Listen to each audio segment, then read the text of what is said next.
Le programme Erasmus+ vous permet de partir étudier mais aussi de faire des stages en entreprise en Europe. Marie-Raphaëlle Minier, bonsoir. Bonsoir. Vous êtes coordinatrice jeunesse à la Maison de l'Europe des Yvelines, basée à Saint-Germain-en-Laye.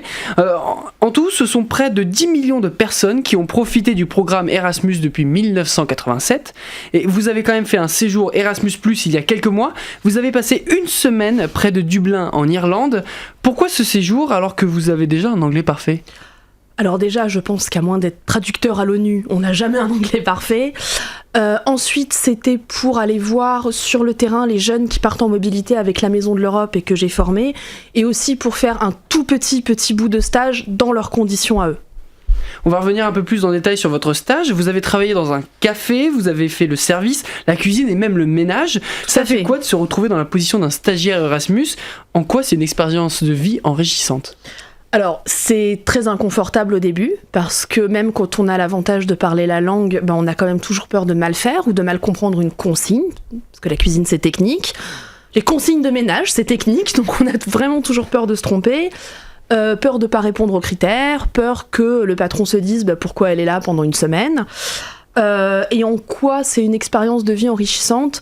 Dans le sens où quand on sort de chez soi, et qu'on est confronté aux autres, à leurs différences, à d'autres façons de travailler, le fait d'être mal à l'aise et de devoir tout revoir du début, c'est toujours enrichissant et ça nous aide à progresser. Et cette semaine près de Dublin, ça a aussi été l'occasion pour vous de vous rendre visite à des jeunes en stage. Quels ont été leurs retours ?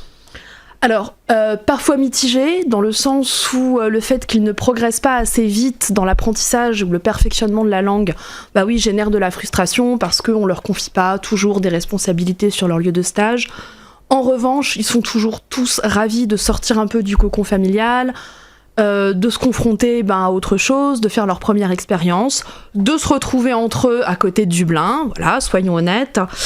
Et surtout de travailler dans des entreprises qui sont en fait des charity shops, donc ce sont des succursales d'ONG qui vendent des vêtements et des meubles d'occasion pour générer des revenus pour ces mêmes ONG, et du coup il n'y a pas de salariés là-dedans, ce sont des bénévoles, des employés porteurs de handicap, donc ça leur permet de se confronter à un autre type de collègues que ceux qui côtoient habituellement, et ils adorent ça. Et généralement quand ils rentrent, ils sont changés. Complètement. Alors, j'ai pas vécu de jeunes qui reviennent d'un voyage transformateur, mais en tout cas, j'ai vu revenir des gens plus matures, sûrs de ce qu'ils voulaient faire, en tout cas sûrs de ce qu'ils ne voulaient pas faire, et qui avaient des projets d'avenir. Et on va passer à un autre point important maintenant. Vous avez profité de votre court séjour pour démarcher de nouvelles entreprises en Irlande, pour qu'elles accueillent des jeunes dans les prochains mois, ou voire les prochaines années. Oui. Pour quelle raison ? À cause du Brexit, qui aura ou n'aura pas lieu, mais en attendant, les consignes de l'agence Erasmus sont très claires, c'est-à-dire que là, à la fin du mois de mars, tous les jeunes devaient être rentrés parce que plus de subventions, puisqu'on ne sait pas ce qui va se passer, on ne peut pas subventionner. Donc du coup, si vous voulez apprendre l'anglais, on va en Irlande, et l'Irlande est envahie de stagiaires Erasmus+, une invasion de Français, Espagnols, Allemands, et il faut trouver des entreprises pour les accueillir, parce qu'il y en a de moins en moins. Et ces entreprises, ils sont difficiles à convaincre ? Oui, tout à fait. Parce que prendre un stagiaire pendant 3 mois, ça veut déjà dire trouver quelqu'un pour le former. Ça veut dire prendre le risque d'embaucher quelqu'un qui ne va pas du tout comprendre les consignes, en tout cas dans un premier temps. Et ça veut dire former quelqu'un à de nouvelles méthodes de travail. Donc ils sont vraiment, vraiment réticents, c'est compliqué. Alors, si vous le voulez bien, Marie-Raphaëlle, on va maintenant être très pédagogique et on va essayer de répondre aux principales questions qu'un de nos auditeurs qui serait intéressé pourrait se poser. Alors, première question, d'abord, on s'adresse à qui ? À moi. Et plus précisément à la Maison de l'Europe des Yvelines, qui dispose d'un centre d'information Europe Direct, donc c'est-à-dire une ouverture tout public pour toutes les questions, ouvert de 10h à 18h. Donc, quel que soit votre projet de mobilité, vous trouverez quelqu'un pour vous renseigner. Sachant qu'il y en a assez peu en région parisienne, il y a nous et celle de Paris. Les gens peuvent aussi se rapprocher d'un point information jeunesse ou du CIDJ à Paris. Il y a quand même d'autres personnes que moi pour les renseigner. Mais alors, quand partir ? À quel moment on part ? Lors de son parcours professionnel, est-ce qu'on doit faire un break ? Est-ce qu'on se lance avant d'arriver dans le marché du travail ? Ou est-ce qu'on y va quand on galère un peu dans le monde de l'emploi ? Tout le temps. On galère pas tout le temps. Non, en fait, ça dépend vraiment de qui on est. Je pense qu'il faut se connaître un peu pour trouver le bon moment. Il n'y a pas de règle. Ça peut être à l'allemande, où les jeunes qui sortent du bac n'entament jamais leurs études supérieures sans avoir vécu une expérience à l'étranger, comme fille au père, un petit boulot, un voyage, un tour du monde, etc. Ça peut être l'exemple très français, finis tes études d'abord. Ça peut être aussi, j'ai commencé des études, mais est-ce que la fac c'est fait pour moi ? J'ai envie de tester la vraie vie, le monde du travail. Donc c'est vraiment en fonction de ses envies et de ses besoins. On peut faire un peu ce qu'on veut quand on veut. Et surtout, quelle destination choisir ? Il y a l'Union européenne, mais pas que. Alors, pour le coup, à la Maison de l'Europe, on ne parlera que de l'Union européenne. Je saurais très mal vous renseigner pour le reste. Avec cette structure, vous pourrez partir en Irlande, en République tchèque, en Allemagne, en Espagne. On essaye d'ouvrir encore à d'autres pays. On essaye la Suède et la Pologne. Et après, bien évidemment, le monde est vaste. Et même si vous partez pas dans un Erasmus+, ou un service volontaire européen, vous pouvez partir partout dans le monde comme volontaire de solidarité internationale, que sais-je encore. Et une fois de plus, on est là pour vous renseigner. Et dans la pensée collective, je pense que la plupart des gens pensent que si on va dans un pays, il faut déjà savoir parler la langue.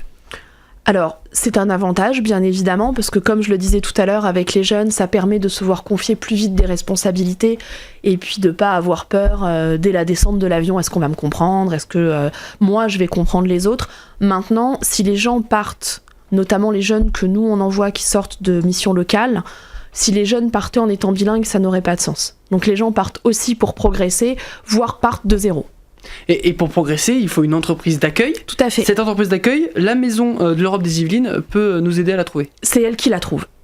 Comment ça se déroule ? Alors ça se déroule qu'à partir du moment où votre mission locale et la Maison de l'Europe ont accepté votre dossier, vous comme futur stagiaire Erasmus+, vous vous engagez à suivre une formation à la Maison de l'Europe d'environ 80 heures, 80-85 heures. Et ensuite, c'est un package, c'est clé en main. C'est-à-dire qu'on vous trouve une famille d'accueil et une entreprise. Et cette entreprise, elle doit correspondre à nos études ? Alors, on essaye de faire correspondre. Malheureusement, comme je vous le disais tout à l'heure, dans la mesure où on a de moins en moins d'entreprises, c'est à peu près toujours les mêmes qui reviennent. De la vente de vêtements d'occasion, du service.